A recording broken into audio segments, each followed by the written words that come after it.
مجھے جب پہلی دفعہ ڈاکٹر سراج صاحب کا تعارف ہوا نا، میں اپنے آفس کے کام کے سلسلے میں 2007 میں کراچی گیا تھا، تو ڈیفینس میں ہمارا ایک ہاسٹل تھا، اس میں ہم رکے.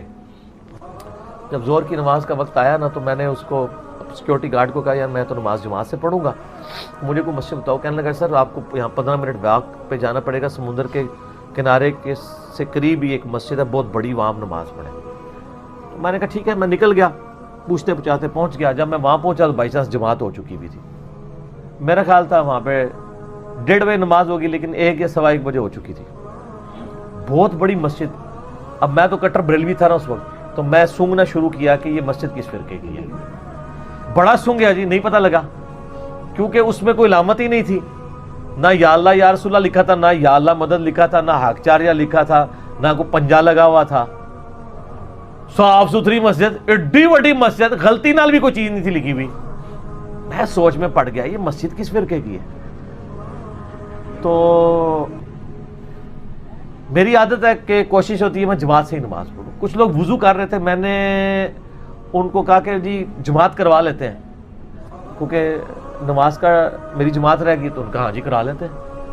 میں نے کہا یار یہ دیوبندیوں کی نہیں لگتی ہے، ورنہ تو دیوبندی تو دوسری جماعت ہی نہیں کرانے دیتے. بریلویوں والی کوئی دور دور تک اس میں نشانی نہیں ہے مسجد میں. بریلوی قائل ہیں دوسری جماعت کے. اہل حدیث والا بھی کوئی رنگ نظر نہیں آ رہا. نماز پڑھائی فارغ ہوا، میں نے کسی سے پوچھا یہ مسجد کس کی؟ ان کا جی یہ ڈاکٹر سراج صاحب کی جو جماعت ہے تنظیم اسلامی قرآن اکیڈمی والوں کی یہ مسجد ہے، تو اتنے سارے فرقوں کے لوگ آتے ہیں، اس میں کوئی اس طرح کی ریسٹرکشن نہیں ہے. میں نے کہا اچھا وہ مردود جو ہے، ہم تو مردود ہی سمجھتے تھے نا ڈاکٹر سراج صاحب کو اس وقت. معاذ اللہ. میں فارغ ہی تھا، کام کوئی نہیں تھا. میں کیا مغرب تک، مغرب روٹی کھانی ہے، پھر ہم نے کہیں رات کو یا فجر پڑھ کے ہم نے کہیں دور جانا تھا سائٹ پہ. میں نے کہا چلو یار ہم کو کتابیں ادھر دیکھتے ہیں. میں نیچے نا بیسمنٹ میں چلا گیا. یہ میں آپ کو بات کر رہا ہوں مارچ 2007 کی، مارچ 2007. تو کیونکہ 23 مارچ 2007 کو میری ملاقات ہوئی تھی مفتی منیب الرحمان صاحب سے، تو وہ میں اسی ٹور میں ہوئی تھی ملاقات، بڑی لمبی ملاقات کراچی میں. اس وقت بھی روحت ہلال کے کمیٹی کے چیئرمین تھے. اب تو زبردستی ان کو اٹھایا گیا، بلکہ روحت ہلال کمیٹی ختم ہوئی ہے تو مفتی صاحب کا بھی عہدہ ختم ہوا ہے، ورنہ تو وہ اس عہدے کے لیے آلموسٹ بنائے گئے تھے. تو وہ جناب مارچ کی بات، میں نیچے گیا، میں نے جناب کتابیں جب دیکھنی شروع کی، وہ سی ڈیز وغیرہ، تو وہ میں نے کہا اچھا. وہاں سے میں نے ایک سی ڈی خرید لی، اس کا نام تھا قرآن اور اقبال. میں نے وہ نیگیٹو انٹینشن سے خریدی تھی. میں نے کہا یہ اس سی ڈی کے اندر نا یہ بتایا ہوگا کہ اقبال کی کون سی تعلیمات قرآن کے خلاف ہیں.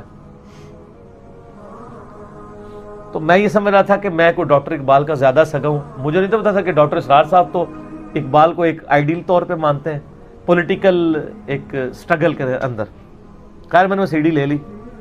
سر اس ایک لیکچر نے میری لائف بدل دی قرآن کی طرف. جب میں نے آ کے وہ سنی نا، تو مجھے پہلی دفعہ احساس ہوا کہ سب سے پہلے تمہیں قرآن پڑھنا چاہیے پری ڈیٹرمنٹ رزلٹس کے بغیر.